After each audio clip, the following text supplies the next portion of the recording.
Struggling with mental health or confused by the system? With over 2 decades in psychiatry and mental health, I'm here to break it down, bust myths, and bring hope. Let's talk mental health.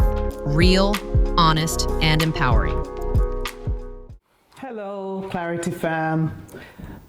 I'm Dr. Mary Opara, and today we are going to be talking about how to achieve inner peace. We shouldn't sacrifice our inner peace for anything. So today we're going to talk about how we can accomplish that. Inner peace isn't about having a life without problems. It's about learning how to stay calm within yourself, even when life gets noisy around us. So think of inner peace as finding your quiet place on the inside, no matter what is happening on the outside. We all have to learn to accept what we cannot control. And I think that's where most of our stress comes from. We try to fight what we can't change. So we need to learn to ask ourselves, is this in my control? If yes, then take small, steady steps to improve it. But if no, we have to learn to practice letting go. So acceptance doesn't mean that you like what is going on. It means that you're just freeing yourself from the constant struggle and stressing your mind. So let me give you an example. Like, you can't stop the rain. If it's going to rain and it started raining and you're outside, you can't do that, but you can grab an umbrella. That's what's under your control, but the rain is not. It's completely out of your control. So finding inner peace of mind, without actively doing anything to help it can be challenging, because it requires some kind of self-awareness and a shift in our perspective, the way we see things or do things. So that's one of the ways that we can achieve inner peace. So I'll be giving you some passive approaches that might help you to achieve a sense of inner peace, including me. All of us need to have inner peace. So let's start with acceptance. One of the key truths of inner peace is accepting things as they are. Try and quiet your inner critic, because when you don't do that, peace fades. Peace eludes you when you constantly criticize yourself. When we constantly criticize ourselves. Notice our self-talk.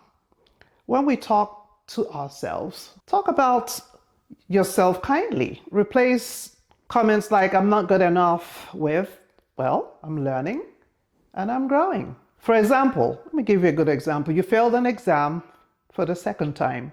Of course, you're going to be disappointed, but instead of being all down, be your own encourager, not your own enemy. Hey, maybe the third time's a charm. Don't give up. Keep on taking the exam as far as they'll let you take the exam. One day things will turn around. So this means that you're accepting thoughts and feelings and circumstances without judgment and without resistance. So when you stop fighting against what is, only then will you be able to find a sense of calm. Another way is to forgive. Forgive others and forgive yourself. Because the more you hold on to resentment, it's like carrying a heavy backpack everywhere you go and you can't get it off your back. So forgiveness is not saying what happened was okay. It's saying, I won't let it control me anymore. Because when you let go, it creates more space for peace to move in for you. And sometimes, funny enough, the person that you're angry with sometimes doesn't even know, they don't even know that we're angry at them. So at the end of the day, the only person that's suffering is us. Our peace of mind is being stolen because of unforgiveness. So another thing is mindfulness. Practice mindfulness. And mindfulness is just simply being present in the moment without trying to change anything. So this can involve you observing your thoughts and your feelings without attachment or judgment, just being present. You can fully reduce anxiety and stress. Just be present. Have that inner peace of that present moment. Don't think about regrets of the past or worries about the future. Just be in the moment. Breathing is another good way. Pay attention to your breathing. Just go to a nice quiet place and take slow, deep breaths. Feel your chest rise and fall. Feel the sensation of your breath as it enters and leaves your body. And while you're doing that breathing, notice what you can see, what you can hear, and even sometimes what you can touch. That's peace, and that can calm your mind and reduce your stress. Breathing is a great way to reduce stress and have inner peace. So then there's nature and silence. Spend time in nature or in silence. Nature has a beautiful calming effect, and silence allows us to connect with our inner self. So when you go out in nature, just be you. Do things that you love to do in nature. Just immerse yourself in the experience. Practice gratitude. It's good to be able to reflect on the things that we're grateful for in our life. Because I always tell people that no matter how bad we think we feel or are, there's always somebody in a worse situation than we are, in a worse shape than we are. So when you have those thoughts, this can help you shift. It can help you shift your focus from what may be lacking in our lives or what is causing us to be disturbed or unrest to what's positive, and we can have some harmony from that. So gratitude shifts our focus from what's missing to what is actually present. So every day, try naming about 3 things. Maybe do this at the end of the day that you're thankful for each day, no matter how small it is. That's how you learn to have gratitude. For instance, let me give you mine. 3 things. I woke up this morning. Do you know how many thousands of people around the world that did not get to see daylight today? Believe it or not, thousands. Secondly, I was able to eat 2 to 3 meals today, or I will be able to eat 2 to 3 meals today. There are people who would be glad to have the crumbs off your plate or your leftovers. Thirdly, I'm not 12 feet under. And if any of us were, we won't be listening to this right now. So peace grows when we learn to appreciate things in life that we do have. And it does help us replace frustration. Another thing is letting go.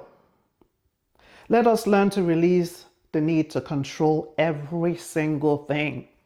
Resist being perfect at everything. Sometimes you can develop inner peace when you stop trying to force things to be a certain way and instead trust in the natural flow of life.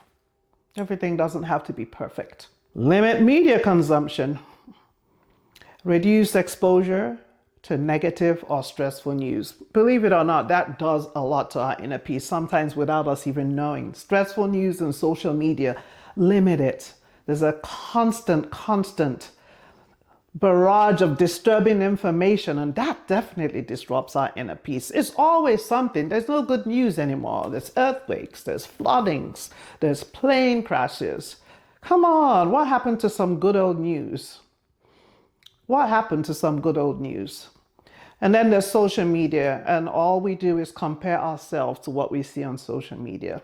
And sometimes we feel down on ourselves because we feel like we don't measure up, or we should be further on in life than where we are today. Don't always believe the hype. I tell people all the time, forget what you see sometimes on social media. Not all that glitters is gold. So just do you and be happy with who you are. And that's how you can develop inner peace. Spend time alone. Spend time alone without any particular goal or thinking like I have to accomplish something. Just have that inner peace and quiet time. Just do some self-reflection. Just do some inner exploration of your mind. There's absolutely nothing wrong with doing that sometimes. There's absolutely nothing wrong with doing nothing. I call it self-chilling time. That's what I call it. And there's nothing wrong with it. Connect with loved ones. Spend time with people who bring you joy. Spend time with people who bring you comfort. Social connections is a great source of inner peace. You don't need the whole world to be your safe space. Just find people who you think genuinely love and care about you.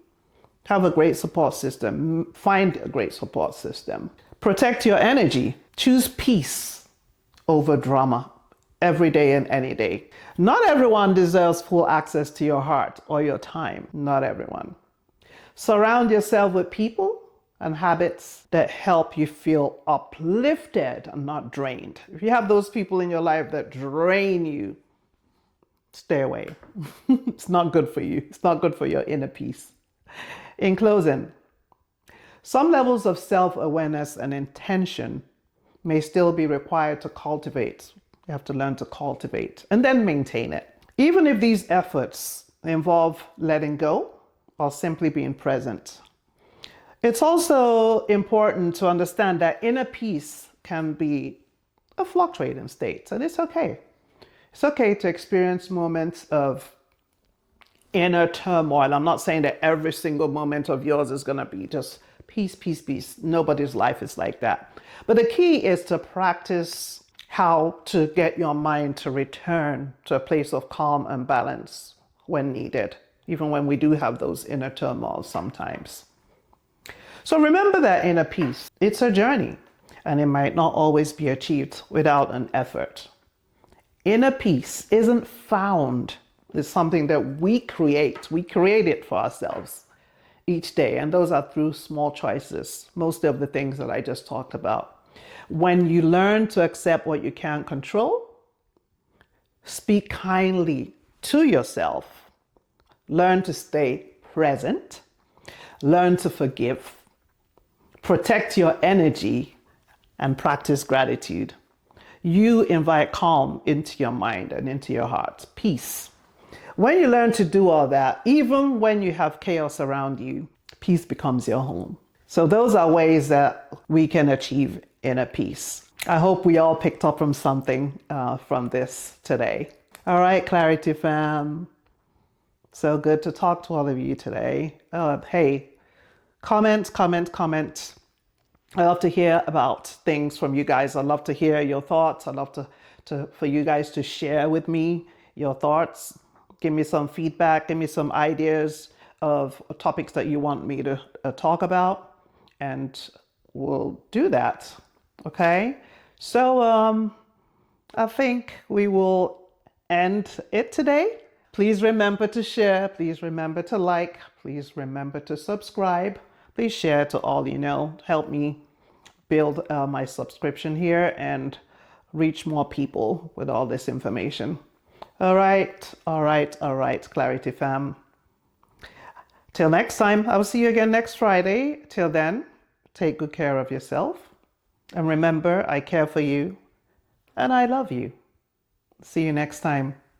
Bye for now.